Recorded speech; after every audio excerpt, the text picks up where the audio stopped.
নমস্কার বন্ধুরা, আজকের ভিডিওতে রয়েছে ৩রা ফেব্রুয়ারি সোমবার পালিত হচ্ছে সরস্বতী দেবীর পুজো।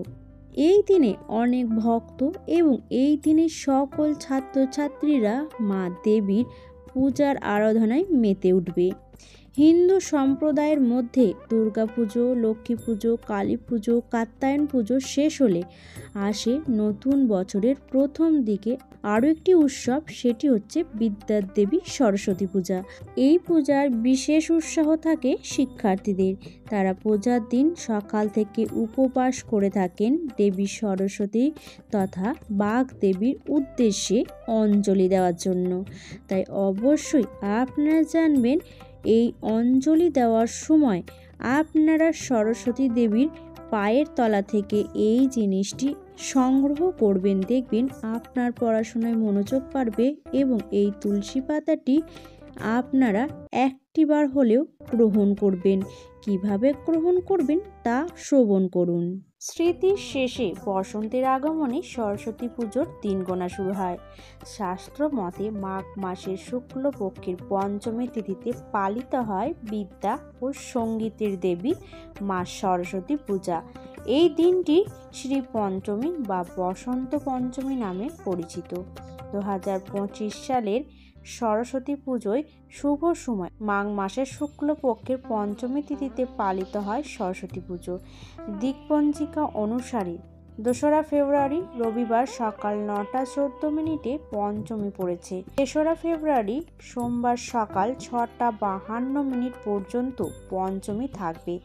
তারপর মাঘ শুক্লা ষষ্ঠী তিথি পড়ে যাচ্ছে। 3রা ফেব্রুয়ারি হলো বসন্ত পঞ্চমী, কিন্তু সেই দিন যেহেতু খুব সকালে পঞ্চমী ছেড়ে যাচ্ছে, তাই 2রা না 3রা ফেব্রুয়ারি কবে সরস্বতী পুজো করবেন তা অবশ্যই জানবেন। আবার বেনি মাধবশিলের পঞ্জিকা অনুসারে রবিবার বেলা 12:34 পঞ্চমী পড়েছে। সোমবার 9:59 পঞ্চমী ছাড়ছে। সকালে পঞ্চমী ছেড়ে গেলেও বসন্ত পঞ্চমী তিথি যেহেতু 3রা ফেব্রুয়ারি, তাই সেই দিন পূজা করার পরামর্শ দিয়েছেন জ্যোতিষবিদরা। তাই অবশ্যই আপনারা এই দিন অর্থাৎ 3রা ফেব্রুয়ারি সরস্বতী পুজো করবেন এবং পারলে এই ক্রিয়াকলাপটি আপনারা সকল ছাত্ররা করতে পারেন। এই দিনে মা সরস্বতীর পাশাপাশি গণেশ, লক্ষ্মী, নবগ্রহ, বই খাতা, পেন এবং বাদ্যযন্ত্র পুজো করার রীতি প্রচলিত রয়েছে। সরস্বতী পূজার ঘুম থেকে ওঠার পর নিজের হাত দেখা উচিত। কথিত আছে আমাদের হাতে সরস্বতীর বাস, তাই সকালে নিজের হাত দেখলে সরস্বতীর দর্শন করা যায়।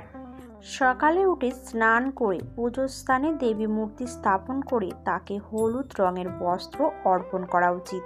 হলুদ ও সাদা রঙের ফুল দেবীর অত্যন্তই প্রিয়। এই কারণে বসন্ত পঞ্চমীর দিনে এই 2 রঙের ফুল দেবীকে অর্পণ করা উচিত। শাস্ত্র মতে সরস্বতী বিদ্যা ও জ্ঞানের দেবী। সরস্বতী পুজোর সময় দেবীকে খাতা, বই, কলম অর্পণ করা উচিত। জ্যোতিষ মতে এর ফলে বুধ মজবুত হয়। ব্যক্তির কুষ্ঠিতে যদি বুধ সম্পর্কিত কোনো দোষ থাকে তাহলে খুব সহজেই দূর হয়। এই দিন অসহায় দরিদ্র ব্যক্তিদের শিক্ষা সংক্রান্ত সামগ্রী দান করা উচিত। বইয়ের পুজো করে তাতে ময়ূর পঙ্খ রাখলে ছাত্রদের পড়াশোনায় একাগ্রতা বাড়ে। তাই অবশ্যই ক্রিয়াকলাপগুলো কিভাবে করবেন তা শ্রবণ করুন। প্রতি বছর মাঘ মাসের শুক্লপক্ষের পঞ্চমী তিথিতে বসন্ত পঞ্চমী উদযাপিত হয়। ধর্মীয় বিশ্বাস অনুসারে এই দিনে জ্ঞান ও প্রজ্ঞার দেবী সরস্বতীর আবির্ভাব হয়েছিল। এছাড়াও সমগ্র মহাবিশ্বে দেবীর আশীর্বাদ শব্দের সোমবার পেয়েছিলেন। এই সরস্বতী পুজোর দিন 11টি তুলসী পাতা দিয়ে আপনারা কিভাবে এই কার্যটি করবেন তা আপনারা আজকে এই ভিডিওটির মাধ্যমে জানতে পারবেন। বসন্ত পঞ্চমীর দিনে দেবী সরস্বতীর আরাধনা করার পর পড়ুয়াদের চিনির সঙ্গে 11টি তুলসী পাতা খাওয়ান। এছাড়াও বাচ্চাদের পড়ার টেবিলে মা সরস্বতীর ছবি রাখুন। এর পাশাপাশি শিল্পকর্মে যুক্ত ব্যক্তিদের যেমন সঙ্গীত শিল্পী, শিল্প, গান করা সবই নিজের নিজের যন্ত্র পুজো করা উচিত দেবী সরস্বতীর পুজোর দিন। মনে রাখবেন মা সরস্বতীর পায়ে হলুদ রঙের গোলাপ অবশ্যই রাখতে হবে এই শুভ দিনে। পুরাণ মতে ত্রিদেবী হলেন দেবী লক্ষ্মী, দেবী সরস্বতী ও দেবী কালী। শাস্ত্র মতে মাঘ মাসের শুক্লপক্ষের পঞ্চমী তিথিতে দেবী সরস্বতীর পুজো আরাধনা করলে ত্রিদেবীর আশীর্বাদ লাভ করা যায়। আপনার সন্তানের সুন্দর ভবিষ্যতের জন্য মা সরস্বতীর কাছে প্রার্থনা করবেন, মায়ের পায়ে পুষ্পাঞ্জলি অর্পণ করবেন এবং অবশ্যই যে ক্রিয়াকলাপটি আপনাদেরকে বললাম সেই ক্রিয়াকলাপটি আপনারা অবশ্যই এই দিন অর্থাৎ সরস্বতী পুজোর দিন করবেন। আপনার পরীক্ষা খুব ভালো হবে এবং আপনার পড়াশুনো মনোযোগ বসবে।